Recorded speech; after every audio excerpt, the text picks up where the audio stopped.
이스라엘 백성을 애굽에서부터 구원하시는 하나님의 역사를 보고 있습니다. 애굽에 재앙들이 내리고 있네요.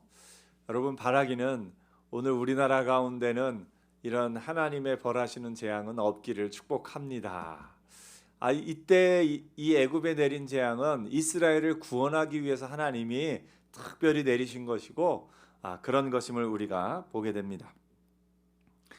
애굽으로부터 이스라엘을 구원하시는 하나님의 역사가 여러 가지로 나타나는데, 그 중에 10가지 재앙, 오늘 9장 말씀에는 5번째, 6번째, 또 7번째 재앙을 보게 됩니다. 첫째 재앙이 뭐였는지 혹시 기억나시나요?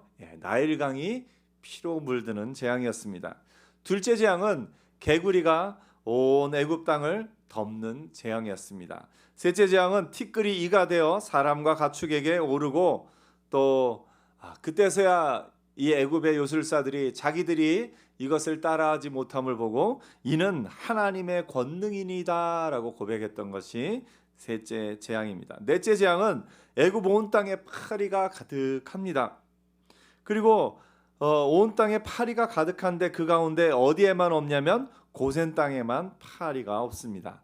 하나님이 이스라엘 백성의 땅을 넷째 재앙부터는 따로 구별하신 것을 오늘 보게 됩니다. 그러니까 바로가 그제서야 네 번째 재앙이 내리고 나서야 항복하면서 이제 너희가 하나님을 제사를 드리는데 이 땅에서 드리라 이렇게 이야기합니다. 모세는 아니라 우리가 사흘 길을 가야겠노라 이야기합니다. 그래도 여전히 바오로가 완악하니까 오늘 하나님이 5째 재앙을 내리십니다. 오늘 본문에 나오는 5째 재앙은 가축의 죽음입니다.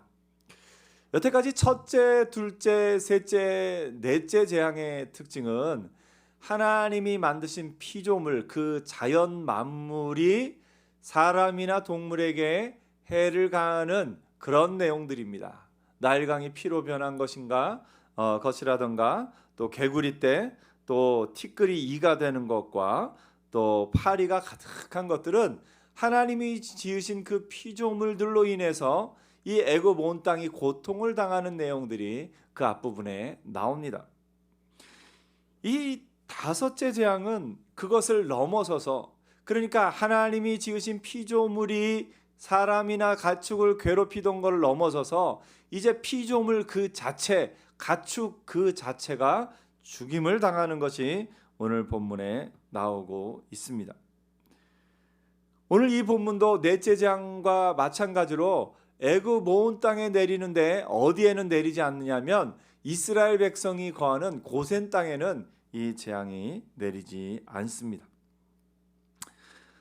오늘 이 5번째 재앙은, 이제 이 10가지 재앙은 애굽의 신들하고도 좀 연결이 되어 있다고 했죠. 나일강, 풍요와 다산의 신으로 섬기거든 그 나일강이 피로 변한 것이라든가, 그들이 또한 풍요와 다산의 신으로 섬기던 개구리 떼가 오히려 그들에게 고통을 주었던 것은 애굽의 신들이 아무 능력이 없음을 하나님이 하나씩 보여주고 계십니다.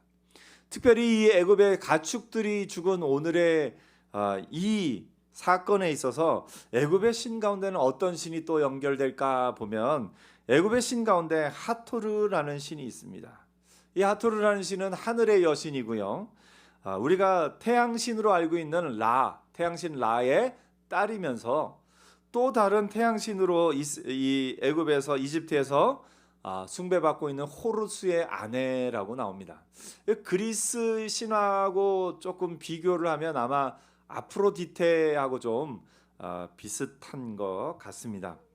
하늘의 신이면서 동시에 사랑의 신, 미의 신으로 여기고 있던 그 하토르인데요. 이 하토르는 때로 암소의 모습으로 이제 등장하기도 합니다. 그래서 이 5번째 재앙은 애굽에 있던 이 하토르 여신을 비롯한 생명체들, 그런 동물들이 죽는 것을 이렇게 보게 됩니다. 6절에 보면 한 가지 좀 의문은 뭐냐면 6절에 보면 여호와께서 이 일을 행하시니 애굽의 모든 가축은 죽었으나 모든이라고 표현되어 있는데요. 그 다음에 보면 또다시 그 다음 재앙에 애굽의 가축들 얘기가 나옵니다. 그러면 좀 혼동이 될 수 있어요. 여기서 모든이라는 말을 어떻게 해석해야 되나? 근데 이 모든이라는 말은 많은이라는 것에 좀 과장된 표현이라 이렇게 해석할 수도 있고요. 그 앞에 3절에 보면 어떤 말씀이 있냐면 여호와의 손이 들에 있는 내 가축 곧 말과 나귀와 낙타와 소와 양에게 더하리니. 그러니까 가축 중에 어떤 가축이요? 들에 있는 가축을 이렇게 했다, 이렇게 해석할 수 있습니다. 그래서 집안에 있지 않고 들에 나와 있는 모든 가축이 죽임을 당했다, 이렇게 이야기하기도 합니다. 오늘 이 10가지 재앙의 이런 모습들을 하나하나 우리가 살펴보고 있는데, 다섯째 재앙을 조금 더 살펴보기 전에 이 10가지 재앙에 있는 모습 가운데 그것을 좀 비교하면서 그것을 제가 표로 한번 만들어 봤습니다. 오늘 한번 잠깐 보여주실까요? 예, 10가지 재앙. 예, 잠깐만요. 네, 10가지 재앙을 비교한 표를 한번 만들어 보았습니다. 이 10가지, 이게 화면으로 나가니까 생각보다 크지 않군요. 네, 그래도 한번 보여주시면 10가지 재앙이 왼쪽에 1번부터 10번까지 10가지 재앙이 이렇게 나오고 있습니다. 그 가운데 첫 번째, 마술사가 따라할 수 있었던 것. 여기에 마술사가 따라할 수 있었던 것, 뭘 따라할 수 있었을까요? 나일강이 피로 변한 것, 개구리 또 티끌이 이로 변하는 그것까지는 마술사가 따라할 수 있었는데, 그 밑에는 그 어떤 것도 따라할 수 없었던 것을 오늘 보게 됩니다. 이 밑으로는 어떤 것도 따라할 수 없었죠. 마술사들이 자신들이 할 수 없음을 알고 이제 바로왕 앞에 이제는 그만하시죠라고 애원한 내용이 어디 나오냐면 파리재앙이 있는 부분에 나오고, 또 파리재앙이 있는 부분뿐만 아니라 그 다음에 우박이 내린 이곳에도 그런 부분이 나타나는 것을 봅니다.